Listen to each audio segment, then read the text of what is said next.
Okay, guys. I'm going to go with this presentation. Can you guys?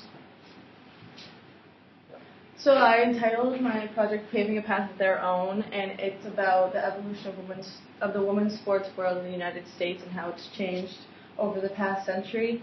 And just kind of the four pictures here start off with a couple of iconic figures in the U.S. In the women's sports world. The top left is Cammy Granato. She was the first female to be named to the U.S. Hockey Hall of Fame and the Hockey Hall of Fame in Canada as well in 2008 and 2010. She was on national team 15 times for the U.S. and she captained the U.S. Women's Olympic team to a gold medal in the inaugural Olympics in 1998 in Nagano, Japan, for women's hockey for the gold medal, and she also captained the team to a silver medal at the 2002 Salt Lake City Olympics. And the top right is Monet Davis, who just competed in the 2014 Little League World Series, and she was one of two girls to play in that World Series. She was the 18th girl to play in the Little League World Series, and she was the 6th girl to get a hit and the 4th American to play. She throws a 70-mile-per-hour fastball and is the first girl to earn a win and pitch a shutout at the Little League World Series. She is the first Little League baseball player to be featured on the cover of Sports Illustrated during her career as a Little League baseball. The bottom left is Serena and Venus Williams, who are two power sisters in the tennis world. Venus is a 4-time Olympic gold medalist, 3 times with Serena. She has won 7 Grand Slam titles, including 5 Wimbledon. Both Venus and Serena turned pro at the age of 14 years old. Serena is 1 year younger than Venus, though. Serena won 30 Grand Slam titles and multiple Olympic gold medals as well. And the bottom right is Jackie Joyner-Kersee. She's the most decorated female athlete in Olympic track and field history, and she has 3 golds, 1 silver, and 2 bronze medals. So what drew me to this topic was kind of my personal experience. I started playing sports at a really young age, and I grew up playing baseball, basketball, hockey, soccer, lacrosse, karate, gymnastics, football, and softball. So my years were kind of filled up a lot. And I did not start playing softball or on an all-girls hockey team until I was 13 years old. So I had a lot of experience playing with boys and kind of having to compete and show my own against them. There weren't many girls' teams around, and people would always ask me why I didn't want to play on a girls' team or play softball, and I said it looked boring and really slow and wasn't as competitive at the time. But over the years, girls' hockey as well as softball has become very competitive, and there are multiple teams in the ASA, which is a softball organization, is growing and becoming more and more competitive over the years.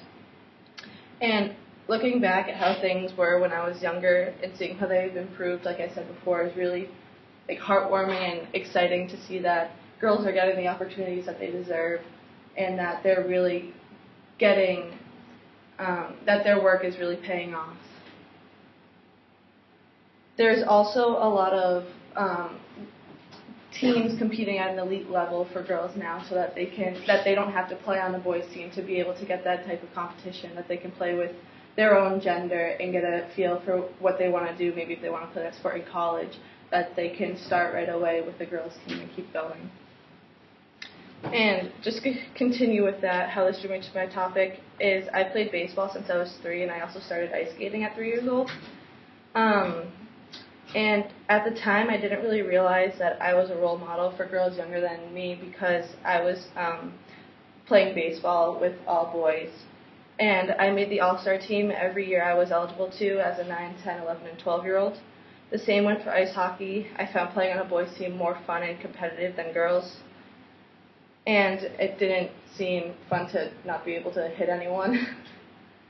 I felt that the boys' team was more upbeat at the time, but now women's hockey is known for its speed, the ability to pass, make a nice crisp pass, and to quickly make smart decisions, and the players' knowledge of the game has skyrocketed.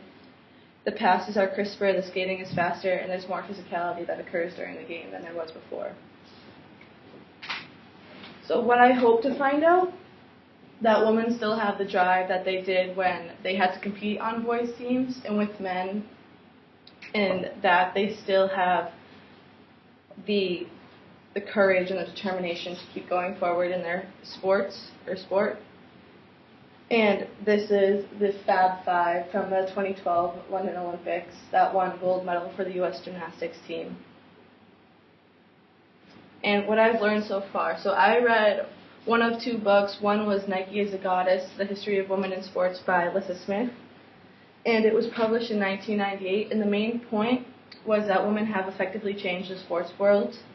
And Lissa Smith remembers many great achievements by women, and some evidence is Cami Granado, who is one of the best female hockey players to ever play the game.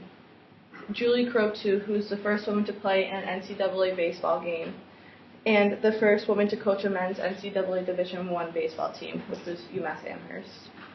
And Kerri Strug, who helped Team USA win its first ever Olympic gold medal in team competition at the 1996 Olympics, and this is a video that I have, and it says that she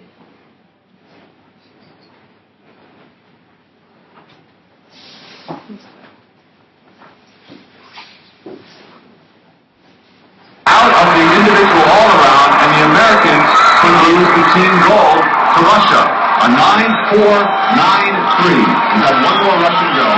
So Kerri Strug, it is up to her. If she can score 9.493, and you see her parents in the stands, or better, then she will win the team gold for the USA. She's the last to go. She's the only one who can do it. He will also perform the same vault we just saw. Oceani sits down, 2 in a row on.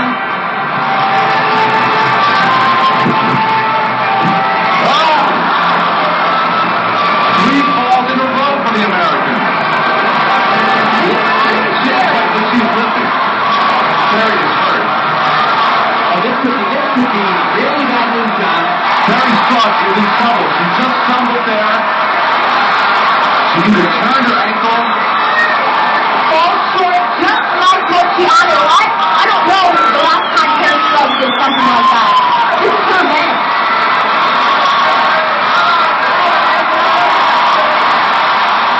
Up until the fall, there was the action of the parents. Up until the fall, it looked like the Americans would be alive. Her first goal, 9.162 to do. She will go and she is ready.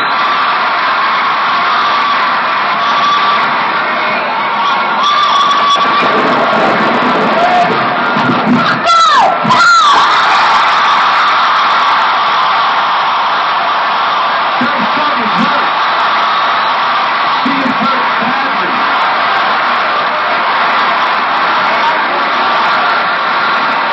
Oceani saw her lifting after the first ball. She had either twisted her ankle or something worse. She hurt herself on the first ball. Probably the last thing she should have done was fall again, but she did, and now she's doing the right thing.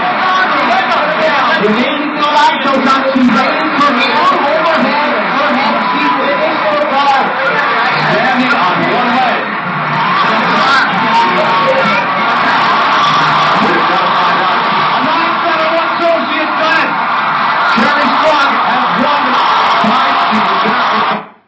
So in the video later on, it says that she had a sprained ankle, but she actually ended up tearing 2 ligaments in her leg, and that was kind of just a really strong moment for USA that they also won the gold medal, and also shows the determination that women have to keep going no matter what. And my thesis is that although not very popular in the United States in the 20th century, women's sports have evolved and are still on the rise to the extent where women all around the country are excelling in many different sports. And some of my evidence, I'm using many iconic figures, such as for the 20th century, Mia Hamm, Cami Granado, and Jackie Joyner Kersee, and for now, Hilary Knight, Monet Davis, and Venus and Serena Williams.